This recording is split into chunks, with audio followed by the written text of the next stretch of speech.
हिल यात्रा उत्सव। यह मुख्यतः चरवाहों एवं कृषकों का उत्सव है जो कि पिथौरागढ़ के सोरो घाटी यानी कि सोर घाटी क्षेत्र में वर्षा ऋतु में धान की रोपाई के समय मनाया जाता है। यह उत्सव पश्चिमी नेपाल के गोरखाओं की देन है।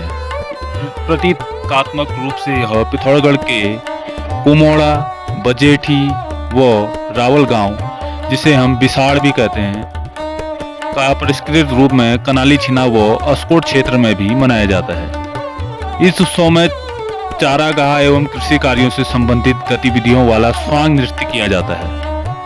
यानी कि इसमें कृषि से संबंधित जितने कार्य होते हैं उसको स्वांग नृत्य किया जाता है। इसमें देव समूह की राक्षसों एवं दुरात्माओं पर विजय का दृश्य प्रदर्शित किया जाता है। नमस्कार दोस्तों, आज हम बात करने जा रहे हैं उत्तराखंड के कुमाऊं क्षेत्र में एक ऐसे अनोखे और पारंपरिक पर्व हिल यात्रा के बारे में, जिसे विशेष रूप से पिथौरागढ़ जिले में बड़े हर्षोल्लास के साथ मनाया जाता है। हिल यात्रा एक ऐसा उत्सव है जो कृषि, प्रकृति और लोक संस्कृति से गहराइयों से जुड़ा हुआ है। यह पर्व मुख्य रूप से भाद्रपद महीने में मनाया जाता है, जब खेतों में धान की फसल बढ़ रही होती है। किसान इस पर्व के माध्यम से अच्छी फसल और समृद्धि की कामना करते हैं। हिल यात्रा उत्सव की शुरुआत कुमाऊं के सोर घाटी क्षेत्र से हुई मानी जाती है। कहा जाता है कि इस परंपरा को कई सदियों पहले नेपाल के शासकों के द्वारा शुरू किया गया था। उस समय किसानों को खेती के कार्यों के साथ साथ मनोरंजन और उत्साह देने के लिए इस उत्सव की परंपरा शुरू की गई थी। इस पर्व की सबसे खास बात यह है कि इसमें मुखौटा नृत्य, लोक नाट्य, इससे स्थानीय लोग अलग अलग देवी देवताओं, पशु पक्षियों और पौराणिक पात्रों के मुखौटे पहनकर नृत्य करते हैं।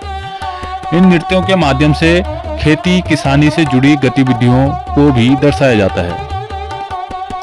हिल यात्रा में लखिया भूत मुख्य नृत्य का सबसे प्रसिद्ध पात्र माना जाता है। यानी कि सबसे प्रसिद्ध पात्र हिल यात्रा का लखिया भूत है। यह एक लोक नाट्य पात्र है जो उत्सव का मुख्य आकर्षण होता है। इसके अलावा बैल, हिरण और अन्य जानवरों के रूप धारण करने कलाकार खेती और प्रकृति के विभिन्न रूपों को यहाँ पर प्रस्तुत करते हैं। दोस्तों, यह हिल यात्रा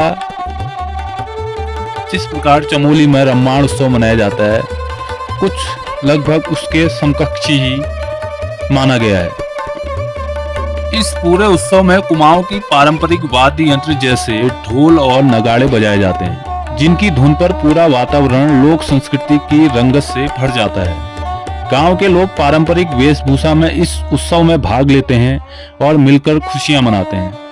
हिल यात्रा सिर्फ एक पर्व नहीं, बल्कि यह कुमाऊं की लोक संस्कृति, परंपरा और सामूहिक जीवन का प्रतीक भी है।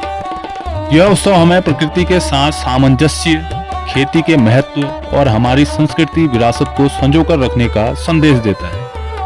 आज भी पिथौरागढ़ के आसपास के क्षेत्रों में हिल यात्रा उत्सव उसी उत्साह और परंपरा के साथ मनाया जाता है जो सदियों से चली आ रही है। अंत में यही कहा जा सकता है कि हिल यात्रा उत्सव कुमाऊं की लोक संस्कृति की एक अनमोल धरोहर है जो हमें अपनी जड़ों और परंपराओं से जोड़कर रखता है। तो दोस्तों, यह जानकारी आपको कैसी लगी कमेंट में अपनी राय जरूर दें। साथ ही साथ अगर आप चैनल में नए जुड़े हैं तो चैनल को सब्सक्राइब भी कीजिए, कमेंट भी कीजिए, शेयर भी कीजिए और लाइक भी कीजिए। और हमारे YouTube चैनल का नाम है कुमाऊं दर्शन। फिर मिलता हूं किसी रोचक जानकारी के साथ। तब तक के लिए धन्यवाद। जय देवभूमि, जय उत्तराखंड।